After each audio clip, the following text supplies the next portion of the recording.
Lumturia dhe besari ishin dy zemra që rahan për njëra tjetrën prej vitesh. Por askush nuk duhej ta dinte, familjet e tyre ishin kundër, të ftohta, të rrepta, dhe dashuria e tyre u rrit në heshtje, në fshehtësi, në frikë. Ata takoheshin natën në ndritën e zbehtë të hënës, në një vend ku vetëm era i dëgjonte. Besar, s'mund ta duroj më këtë dhimbje, i përshpëriste lumturia me lot në sy. Asun, por ti arsyeja që marrë frymi, thoshte ai duke ja mbajtur duar që dridheshin.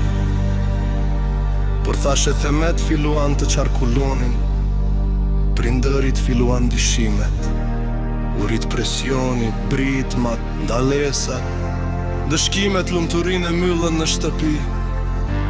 Besarin e kërcënuan ta largonin larg vendit. Erdhi një natë kur qielli dukej më i rënd se zakonisht, të dy arritën të iknin duke vrapuar drejt vendit. Të tyre, të fshetë, aty nuk kishte më buzëqeshje, vetëm dhimbje. Na e kanë marrë ishte, tha lumturia me zërin që i thyni. Jo derisa të kem ty, kam gjithçka, i tha besari, por sytë e ti tregonin lodhje, trishtim, frikë. Ajo afrua, e preku në fytyrë, dhe përshpëriti. Nëse nuk mund të jemi bashkë këtu, do luftoj për ty, nuk dorëzohem.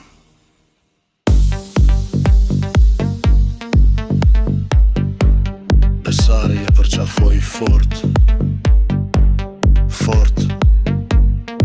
si të ishte hera e fundit. Por pikërisht atë natë, prindërit e gjetën vendin e tyre të fshetë. Ndezon britma, lot, mallkime, tërheqje me forcë, i ndan brutalisht, si dy zogjë që po i shkëpusnin kratë.